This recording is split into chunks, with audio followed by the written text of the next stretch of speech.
Wait, did I start a new stream?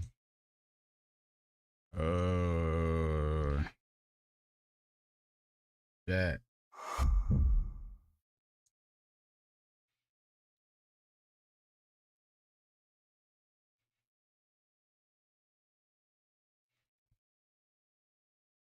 Okay. Okay. Chief will do that. Do that.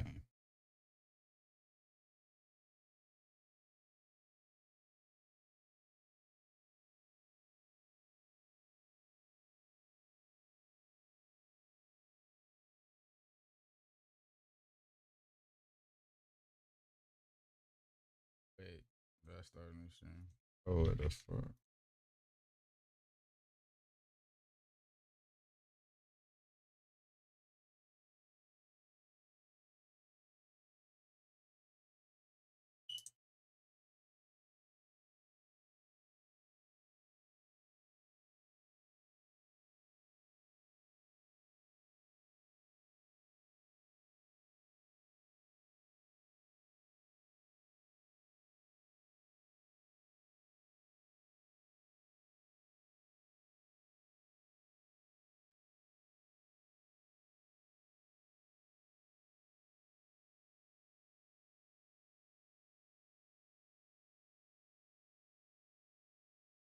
Interesting.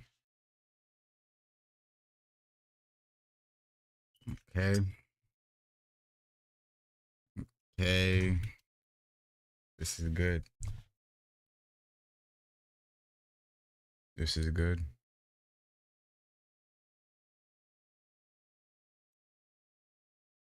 When I graduated from high school.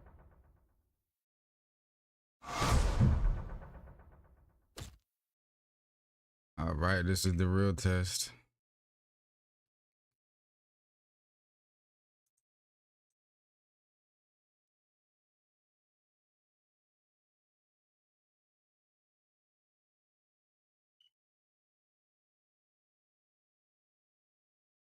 Okay, nothing's happening. Why is nothing happening?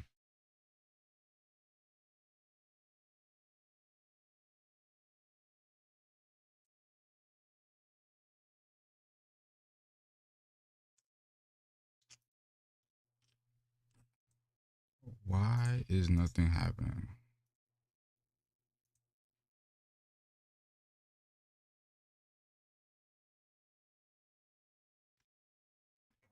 Okay. Can I at least like listen? Just well, I think I already tested that.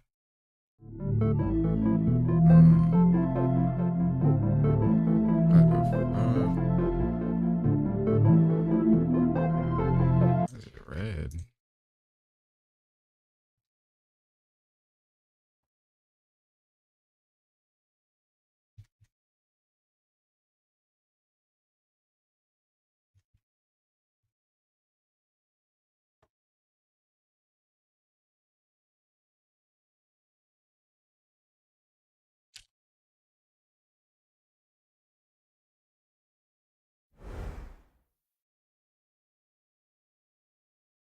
Oh, it was just black. I'm dumb as shit.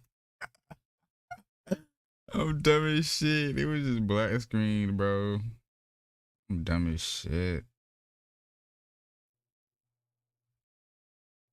So now what? School in 2017. I could do calculus. I could find the derivative of any function you threw at me, and I could tell you where its inflection points were on a graph. It was easy to me, almost second nature, like that scene from Oppenheimer when he sees all the numbers dancing around and he poisons an apple. I walked out of high school thinking to myself, wow, I know calculus. I'm ready to become an adult What fucking game is this? now. But I wasn't ready to become an adult.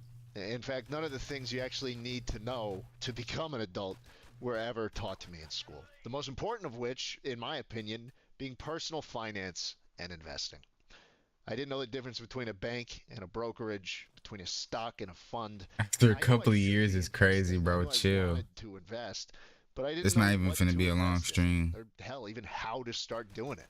chances are a lot of people I'm who just are making watching sure that this I'm are doing in the this same right. exact boat I was in. And looking back today, it's kind of ridiculous that none of this stuff was ever taught. How can we prepare kids to become adults without teaching them the basics of saving and investing money? Like, why is that something we have to figure out on our own when it's one of the Yeah. most important things for an adult to know how to do? But no, thank God I can do derivative calculus. The amount of times that's come in handy has been a fucking lifesaver. So I'm taking it upon myself to give a crash course on investing today. I've heard this so many times from so many people. I want to invest. I got some money saved up. I don't know where to start. There's too many different ways to do it, too many different things you can invest in. It's overwhelming. So let's cut through the bullshit. I'm not a finance YouTuber. I have nothing to sell you today. I'm not making any money from this channel. Like the most money this channel makes is from the few hundred people who pay $1 to chat in the comment section a day early. Like, I'm just making this video because it would have helped me when I was younger. And I think that in a world where everyone's got a motive, there might be some real use for this. How's it going, boys? My name is Schlatt. Welcome back to the Weekly Slap. For the entirety of my life, I've been obsessed with extracting the most value from the least amount of work possible. And that's a mindset that's followed me into the world of finance. Today I'm talking about investing money. What it is, why it's worth your time in the first place, when to start, how to start, and finally, what I invest in myself. Now, this isn't financial advice. I'm not advising you to do any of this. I'm just sharing what I know and my experience over the years. And before I get started, another disclaimer. I don't know everything there is to know about finance. I never will. This is a Call of Duty commentary channel. And I don't know if you noticed, but I also suck ass at Call of Duty. Like, you shouldn't just take my word, okay? But if you're a young person, managing your money is like one of the most important things you should know how to do. And it's on you to get that information. Don't just stop at this video. That would fucking mortify me. Watch others. Get different opinions. Read about it. My personal finance journey started with fucking Rich Dad, Poor Dad. Okay? There are loads of resources out there. But this is YouTube. I get that. So we kind of got to cut to the chase here. So if there's one thing you should take away from this video, it's this. I invest most of my money into broad market index funds. That's it. That's my secret. The way I invest takes very little stress, very little effort, and very little care. All it takes is time and patience. And I hope you have some of that now, because we're going to start from the very beginning. Feel free to skip around from the timestamps in the description, but all this stuff is going to be helpful to someone. So I'm going to start from zero. First of all, what is investing? Investing is trading certainty now for growth later. You accept short-term ups and downs for better long-term odds. You can keep all your money in a bank account. I mean, you make no mistake. That's what I used to do. But when it sits there, it loses value. The dollar itself loses value over time due to inflation. Every year, around a couple percent. Recently, a little more than a couple percent, but it is what it is. The point is, the dollar goes down. So if the dollar's going down, we need the amount of dollars we have to go up so that we can keep pace, right? In fact, we want to do more than just keep up with inflation. We want to beat it. We want to have our money make us more money. And to do that, we need to invest it. By and large, money sitting in a regular bank account is not going to do that. Even if you have a bank with a high interest rate, long term, it's going to struggle to beat inflation. So we invest. We trade the certainty of the static number in a bank account, and we buy assets. We buy things with the potential to grow over time. These are things that can go up and down, and do often go down, but they also go up. And if we're smart about what we invest into, hopefully we have them go up way more than they go down. Why should I care, though? Why is investing my money now so important? Right? I just clicked on it. I'm watching YouTube. I don't really care. I'm going to go jerk off after this. Listen, this is important now because of the effect compound growth has on your money. Let's put it this way. We'll go back to sixth grade for a second. If you have $1,000 and you earn 10% on it every year, how long does it take for you to double your money? 10 years, right? Because every year you make 10% on the 1,000, which is $100, and you add all that. Wrong! You fool! You dilettante! Okay, what actually happens is that the first year you make $100, But now you have $1,100. And the next year, that $1,100 makes 10%, which brings your total to $1,210, and then $1,331. Every year it's more. And the amount it increases by every year is more, which means that in 10 years, you don't have $2,000.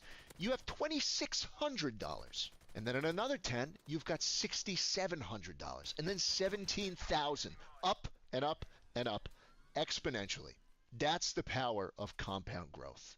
And all you need to take advantage of it is enough time, which as a young person is something you have in abundance. Okay? Every year you wait now to start investing is another year of compound growth you miss completely on the tail end of the graph when the numbers start mattering a whole lot more. Okay? Someone with the opportunity to invest early who doesn't is punishing themselves on a level they can't even comprehend right now. It's the ultimate financial punishment, apart from betting on the Mets to clinch the wild card, okay? Time is the one leg up you have over everyone else. The one leg up over the boomers who took everything away from us, right? But it's only an advantage if we start now.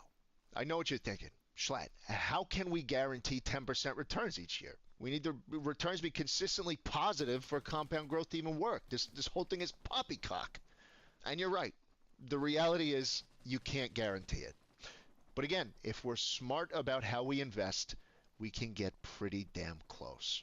Here's the last big question before we get into the details. When should I start? How do I know if I'm ready? And the answer is it's time for you to start investing your money as soon as you can do it without risking a debt spiral or needing to tap into your investments for emergencies. You got to cover your basics first. You need a budget. You need to be cash flow positive. You shouldn't be carrying a balance with the credit card either. And you need a buffer of cash for emergencies so that fixing something like a flat tire doesn't make you have to carry a balance with the credit card. Okay? High interest debt is a no-no. And this is all stuff that you should take care of before you start investing. Any money you invest now, you should essentially forget about for years, because that's what you need to do for this strategy to work. You need to let it sit there and reap the benefits of compound growth for a while. And look, guys, some people aren't in that position. Not everyone gets to be in a situation that allows for them to invest, which it sucks. But if you are, that's even more of a reason to appreciate that. That's even more of a reason to take this shit seriously and to make the most out of it. And if you're not there yet, then the rest of this video is your roadmap. Okay, here we go. How do I invest? How do we start investing money into the market? You do it through a brokerage. A brokerage is a company that, at its core, connects people who are either buying or selling shit, like stocks, okay? If who wants to sell 10 shares of Google, and it helps facilitate that trade. In America, we got Vanguard, we got Fidelity, we got Schwab. Like, there's a whole bunch of these. You can open an account with any of them in a couple of minutes, literally. You put money into the account, and then you start investing from there. It's easy. Even if you're not 18 yet, it's easy. You can have your parent open a custodial account for you. Point is, if you're watching this video, you should have an account with a brokerage. Now, should you open a regular account, a 401k, a Roth IRA? That's a tricky one, and it's kind of out of the scope of this video. They're all options if you're an American. If you have an employer, look into a 401k. They might be able to match the contributions you make to it, which is kind of a no-brainer. A Roth IRA is another good option. These are all worth looking into. But I do most of my investing with a regular-ass taxable account at my brokerage. Okay, we made it through the boring stuff. What's next? What do I do now that I got the money ready to invest? It's in my brokerage. I'm ready to go. Okay. Everyone is going to have a different answer for you. One of your boys is going to be really into this random-ass company you never heard of before, and that's where most of his money's going to go. Or you'll know someone who thinks that they got the inside scoop on another company, and they think the stock's going to crash soon, so they'll margin trade and try and prey on its downfall. Everyone thinks they know best. They think that with their incredible foresight and intelligence, which is on another level compared to everybody else, that they can beat the market. And that they can keep beating the market. People spend their entire lives trying to do this, all day, every day. And the reality is, they can't. Listen to this. Most professional money managers, people who do this for a living, managing funds, making predictions, even these people can't beat the market over the long term. And again, we're young. We're playing the long term. That's the whole thing. And once I learned that fact, the path became pretty fucking simple for me. I don't want to beat the market. I want to